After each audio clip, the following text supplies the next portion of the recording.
bonjour à tous. J'espère que vous avez pris votre café ce matin. Parce qu'ici, on est sur Radio Café Cléa, malade. Pas moi. Moi non plus.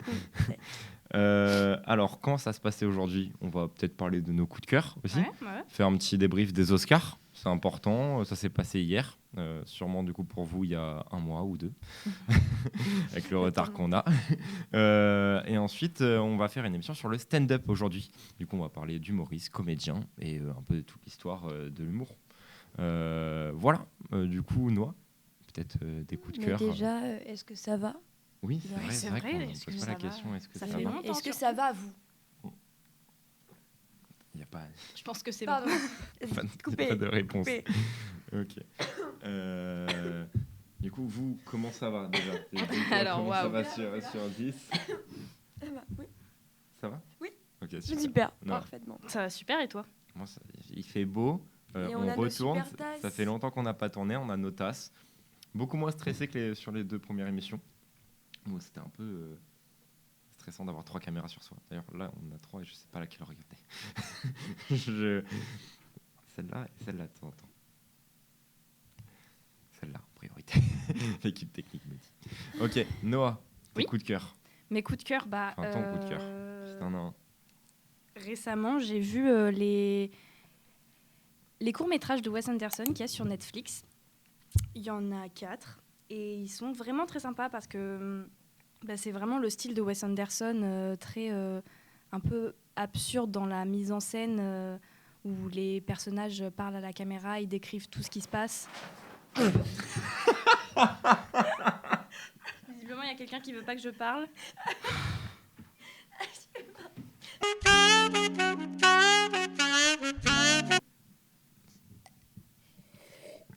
Qu'est-ce que vous êtes lente aujourd'hui. Du coup, oui, Wes Anderson, c'était des courts-métrages très très sympathiques, avec une esthétique vraiment très jolie. Et en plus, certains ont été nominés aux Oscars. Donc, Il y en a un qui a gagné. Il y en a un qui en a gagné. La fabuleuse histoire de Henry Sugar. Oui. Je crois. C'est ça. Et voilà, et moi j'ai beaucoup beaucoup apprécié. Donc franchement, je vous conseille parce qu'ils sont pas très longs et ils sont très sympas à regarder. J'en ai vu qu'un seul, du coup, celui dont on a parlé, qui a gagné aux Oscars. Et Très sympa. oui. Bon, de toute façon, Wes Anderson, c'est rare qu'il se foire sur Oui, c'est vrai. l'un des projets. Et toi, Faustine ? Alors moi, j'ai pas de coup.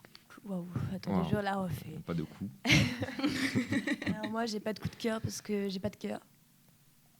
Non, je rigole. J'ai un coup de cœur, c'est Retour à Bolène de Saïd Amish. Très très très peu connu parce que on l'a vu en cours avec Nathan Renaud, s'il passe par là. Et on a même pu avoir une visio avec le réalisateur et c'était vachement cool parce qu'on a pu lui poser des questions. Donc maintenant, venez à Ciné-Gratis. Ok ? T'es payé ? Parce que On moi, n'est pas je- obligé de les engueuler. Je Pardon, sais. je suis navrée. Non, mais venez. alors. Non, appréciez la vidéo et c'est tout. Et appréciez votre vie. C'est À mieux. toi, Loris. Attends, Prends je le vais bâton de bouffer. parole. J'ai adoré Retour à Ouais. Bolène. J'ai du mal à prononcer. Et j'ai bien aimé aussi parler avec le réal. C'était cool d'avoir une vision vraiment de comment il a imaginé l'histoire. Pourquoi tu fais cette tête-là ? Pour rien. On dirait que tu te fous de ma gueule. Pas du tout. Non, mais je suis pas parano. Il y a quelques tensions au sein Parce du que là, je groupe. vois qu'il y a 3 caméras sur moi, des skis qui me regardent. Je suis pas parano, mais j'ai l'impression que ça. Non, moi, mon coup de cœur, récemment, j'ai vu Yannick, Quentin Dupieux. J'ai bien aimé. Déjà, c'est d'actualité, parce que Bien sûr. Raphaël Quenard, voilà, c'est bien ça. Oui, c'est Ouais, ça. Raphaël Quenard, qui a remporté l'Oscar du meilleur... César. le César du Mm. meilleur espoir. Ouais, j'adore ce mec déjà. Moi aussi, il y a son... Ça, c'est un Oscar, C'est un ça, Oscar. c'est pas un César. Et aussi, on a vu son court-métrage L'acteur. Oui. Super drôle. Vu qu'on est sur le thème de l'humour aujourd'hui, je pense que c'est bien aussi qu'on en parle. Très drôle. En plus, ce qui est bien, c'est que c'est même pas de l'humour. C'est vu comme un documentaire. Mais en fait, c'est très axé sur l'autodérision parce qu'il se met en scène, mais il est totalement lui-même. Et il dit que c'était pour faire rire, mais il est totalement lui-même, donc c'est totalement de l'autodérision. J'ai beaucoup dit fois le mot totalement. Mais voilà, et franchement, c'était très sympa. Moi, j'ai beaucoup rigolé. C'est assez expérimental et, Ouais. et nouveau, genre, j'aime bien. Je me demande comment ça doit être. La luminosité est relou parce que notre bureau est face au soleil, quoi. Et du coup, dès qu'il y a un nuage qui passe, c'est compliqué. Bon, on reprend. Du coup, je l'étais sur Raphaël Quenard, sur l'acteur. Et je dis que c'était compliqué de le diriger en tant que... Enfin, ça devait être compliqué de le diriger en tant que réal. En fait, je pense que ça doit être un plaisir fou. Parce que moi, il a une personnalité, je pense que je m'entendrais trop bien avec lui. Parce que parfois, je peux être comme ça aussi. Mais, je sais pas. Tu vois, dans le film Yannick, par exemple, je me demande comment ça a dû être pendant le tournage. Le soleil revient, ça fait plaisir. Mais ouais, du coup, je vous propose, peut-être vu qu'on est là-dessus, parler un peu des Oscars, des Césars aussi, tant qu'on y est. Du coup, hier soir, il y a eu les Oscars. C'est Oppenheimer qui a gagné l'Oscar du meilleur film. Un peu déçu, parce que en tant que Français, on était un peu tous derrière Atomy d'une chute. Mais il a gagné l'Oscar du meilleur scénario. Ouais. C'est déjà bien, mais ça fait un coup après les 6 Césars, quoi. Parce que c'est vrai qu'on s'attendait à une Parasite, un peu, où ça rafle tout. On aurait bien aimé. Mais c'est déjà super bien et félicitations à Justine Triet. Elle donne de l'espoir pour des jeunes cinéastes comme nous. C'est vrai que c'est cool d'avoir des gens comme ça on se dit qu'on peut y arriver. Je peux le montrer là, c'est bon. Ouais, voilà, tu peux le montrer. C'est bon. Voilà. Vous avez des petites remarques à dire sur les Oscars? Voilà. J'avoue que les Oscars, j'ai pas forcément regardé ni trop suivi. Ok. Je sais que j'ai regardé quelques courts-métrages en plus de ceux de Wes Anderson qui étaient dans la sélection, mais pas forcément d'autres trucs. Déjà, je suis contente parce que Emma Stone a mérité son prix. Elle était géniale dans Pauvre créature et tout. Et même genre Pauvre créature, ils ont eu le prix du meilleur décor, des meilleurs costumes. Mais grave. Il était tellement beau ce film, genre dans tout l'esthétique. Tout ça. Surtout qu'à la base, c'est une actrice qui avait dit je ferai jamais de nu. Oui. Et là elle est vraiment sortie de sa zone de confort. On l'a jamais vue dans un rôle comme ça. C'est là que aussi c'est un peu les acteurs, on les voit jamais comme ça et puis ils montrent le talent qu'ils ont, quoi. C'est vrai. De toute façon, Conclusion. ça c'était déjà vu dans La La Land. C'est fou. Conclusion, mettez-vous à poil. Je suis pas sûr que ce soit la conclusion. C'est pas la bonne. Mince alors. Ouais, on a fait un petit tour. Félicitations à Oppenheimer encore une fois qui a raflé je sais pas combien d'Oscars. Le plus mérité pour moi, je vais être honnête, c'est celui du meilleur montage. Le montage d'Oppenheimer était fou, juste dingue. Du coup, voilà. Et félicitations à Billie Eilish. Bien sûr. Pour son Oscar. Toujours. Voilà. On a fait un peu le tour. Maintenant, on peut peut-être partir sur le thème de l'émission d'aujourd'hui. On va parler du stand-up, de plein d'humoristes, de l'histoire aussi. Voilà, parce je pense qu'on a des bonnes anecdotes à vous raconter. Ok. Bah, moi, j'aimerais bien vous parler de Marcel Marceau. Le fameux. Le fameux. Et juste, voilà, en me renseignant sur lui, il a une histoire de dingue, quoi. À la base, c'est un résistant français qui a sauvé des Juifs. Qui, grâce à son travail, enfin grâce à ses compétences, il a réussi à faire des faux papiers pour faire passer des enfants, toutes des familles complètes. Du coup, voilà, grand respect à lui. Et à la base, il s'appelle Marcel Migel, si mes notes ne me trompent pas. Pause note. À la base, il s'appelle Marcel Mangel. et il a changé de nom par Marceau, grâce à un livre de Victor Hugo. Voilà. Du coup, je n'ai pas exactement la ref, mais voilà, son nom de code pendant la Seconde Guerre mondiale, c'était Marceau. Et du coup, quand il est revenu après de la Seconde Guerre mondiale, il a gardé ce nom de scène, du coup, Marcel Marceau. Et voilà, juste, c'est super émouvant parce que j'ai vu des interviews de ses filles qui racontaient des choses, qui disaient ce que j'adorais avec le spectacle de mon père, c'était le silence, en fait. Parce que Marcel Marceau, si vous ne connaissez pas, c'est le mime Marceau. C'est-à-dire, il avait un personnage récurrent qui s'appelait Bip. Et du coup, l'objectif, c'était, sans son, juste avec des mimes, jouer plein d'histoires pour amener l'humour, mais aussi la tendresse. Il y a aussi beaucoup de gens qui pleuraient. Il y a par exemple son spectacle le plus connu, Le Papillon, où c'est un papillon qui meurt dans sa main. Et il disait que souvent, ça arrivait que des gens pleurent devant ça. Et du coup, ses filles disaient, ce qui m'impressionne le plus, c'était... le spectacle de mon père, je savais à quel moment, je savais le suivre sans regarder, juste avec le silence, parce que je savais suivre les rires des spectateurs. Et c'est juste incroyable ça. Et voilà, et du coup, grand respect à cet homme qui a apporté plein de choses. Michael Jackson dit que pour toutes ses chorégraphies, c'est toujours 100% inspiré de Marceau. Du coup, ouais, juste... et puis, c'est la France aussi, c'est cool. Et puis, il y a aussi une interview super touchante de lui, où il raconte... qu'il a fait des spectacles en Allemagne Et voilà, il faut savoir que lui, son père, il a été tué dans un camp en Allemagne. Et du coup, il était là en mode, ça se trouve, il y a des gens qui sont en train de rigoler à mon spectacle, alors qu'il faisait partie des gens qui ont assassiné mon père. Et il en a jamais voulu, parce que Marcel Marceau croyait à la rédemption. Merci avec les techniques. À la rédemption. Voilà. Mais du coup, je pense qu'il n'y a pas de stand-up, il n'y a pas d'humour aujourd'hui sans Marcel Marceau, le mime Marceau. Voilà. Du coup, je voulais parler de lui. Mais on pourra parler aussi de plus récents comme Jérémy Ferrari, qui d'ailleurs hier a fini ses spectacles à l'Accor Hotel Arena. Félicitations à lui. C'est un des rares humoristes français qui a réussi à remplir l'Accor Hotel Arena pendant 2 jours complets. Félicitations. Voilà. Moi, je fais tout pareil. Hein. Tout pareil. Oui, Bien sûr. Moi, je tiens à remercier notre stagiaire à l'équipe technique, Paul. Oui, qui gère la lumière, et Maya qui gère le son. Maya, Maya est pas stagiaire, professionnelle. on la connaît déjà. Mais regarde, est-ce qu'il a le niveau d'un stagiaire? Il gère mieux la caméra que... Café, s'il te plaît. Je rigole, évidemment. Pas les cafés. Eh bien moi, je vais vous parler d'un humoriste qui s'appelle Pierre Rep. Donc son vrai nom, c'est Pierre Bouclé, qui en gros est connu pour son talent de bafouiller. Donc ça peut paraître un peu étrange comme ça, mais c'est hyper efficace en fait en termes de rire. Il est vraiment très très fort parce que ça nous permet de nous rendre compte que pour bafouiller, il faut avoir énormément d'éloquence. Parce que c'est très compliqué de bafouiller d'une manière voulue, en fait. Donc voilà, il manie l'art de bafouiller, mais aussi les contrepétries. Donc pour ceux qui ne savent pas, c'est en gros échanger des sonorités dans une phrase. Donc par exemple, j'ai un exemple. Une phrase, quel champ de coton, en contrepétrie, quel temps de cochon. En gros, c'est ça. Et du coup, il fait beaucoup ça dans ses textes. Il parle... en fait, il essaie de lire un truc et à chaque fois il bafouille sur un truc et du coup il rebondit et c'est très très drôle à voir. Donc c'est à peu près la même époque que le mime Marceau, même si je pense qu'il a été un peu plus récent. Il a fait pas mal de télé et il a joué dans des films dont Peau d'âne. Donc voilà, j'avoue que quand j'ai regardé Peau d'âne, je l'ai vu mais je pense que je l'ai pas reconnu directement.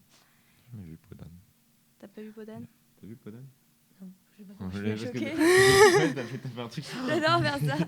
Après, c'est pas forcément un film très connu, mais voilà. C'est de Jacques Demy? Oui. Voilà, au moins je sais ça. Wow. C'est bien, bravo. Wow, bravo. Mais voilà, donc ça a été quand même vachement une inspiration pour, je pense, pas mal de personnes, même peut-être sans le vouloir, dont Stéphane de Groot. Bon, je sais pas si c'est une info très, très utile, mais moi, ça m'a... Enfin, vu que je connais ce mec, je me suis dit, ok, cool. Et voilà, c'est hyper impressionnant de le voir faire parce que bah, tu peux te dire que bafouiller, c'est pas facile, mais que c'est un peu naturel, mais en fait, pas du tout. C'est hyper compliqué et voilà. Merci beaucoup. Avec plaisir. Tu peux répéter son nom? Pierre Rep. Pierre Rep. Ou Pierre Bouclé. C'est son vrai nom de famille, ça. Ils ont toujours des vrais noms de famille.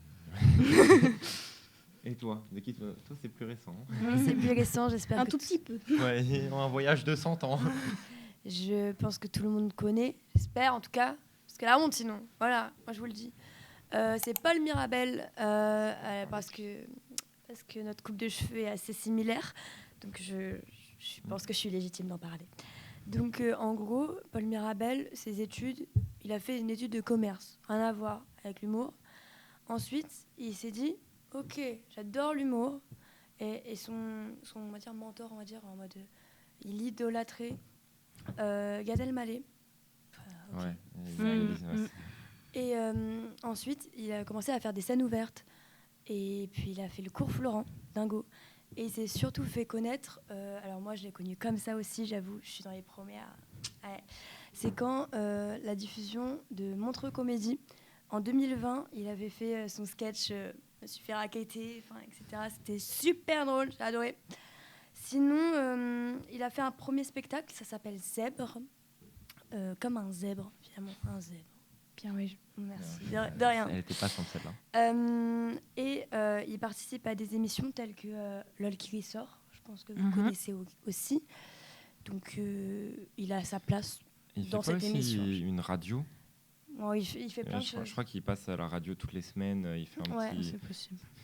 Mais après LOL qui ressort, il s'était pris un peu de haine, je crois.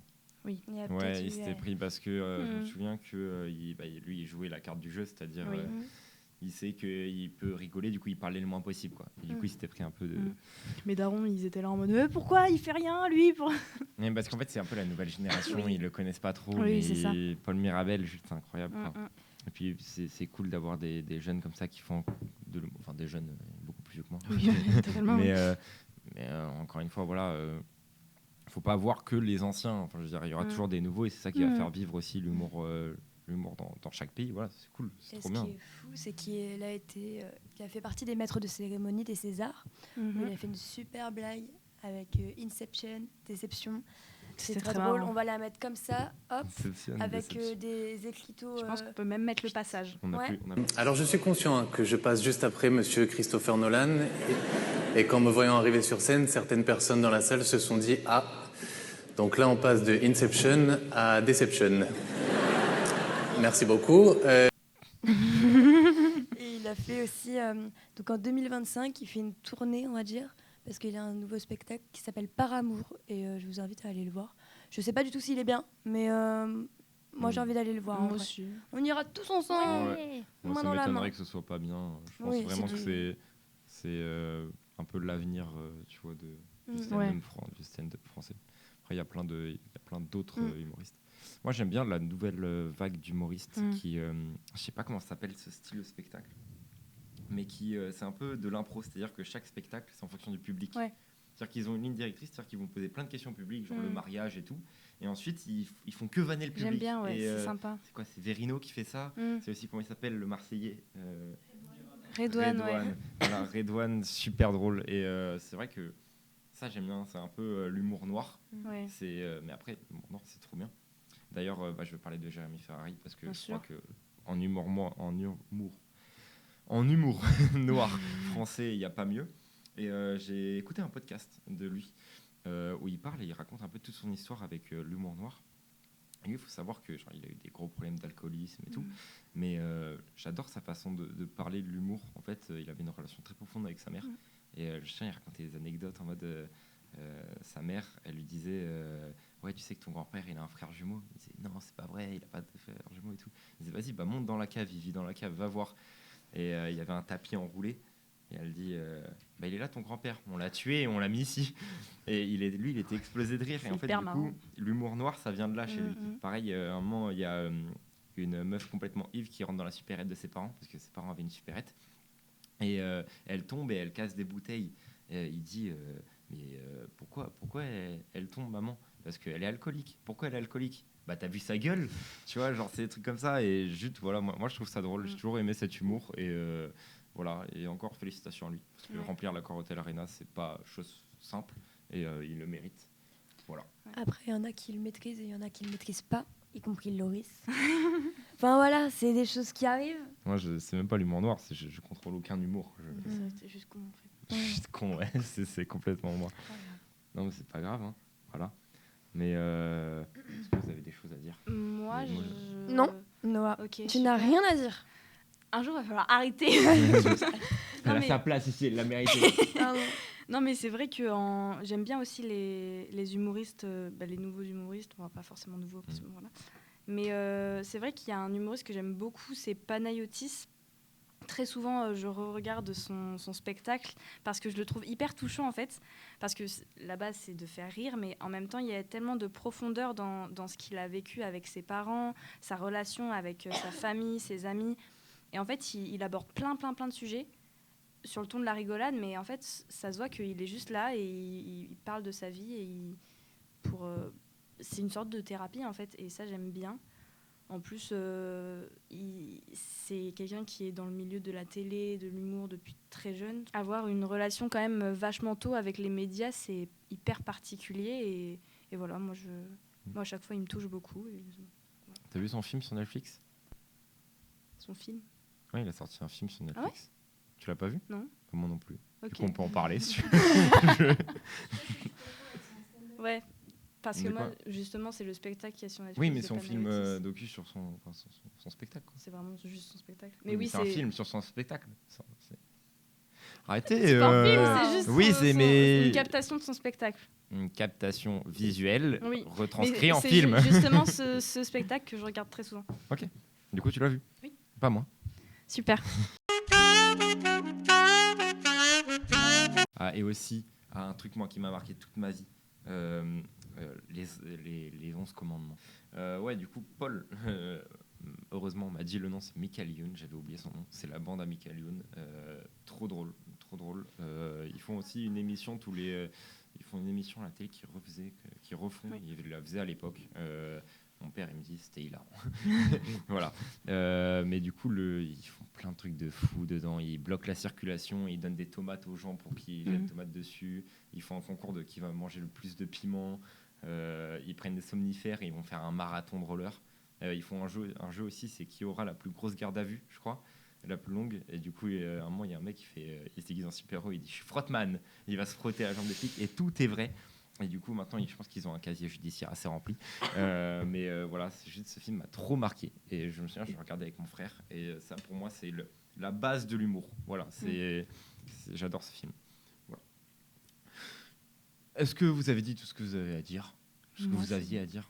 Le français, pas mon copain. Voilà. Non, jamais.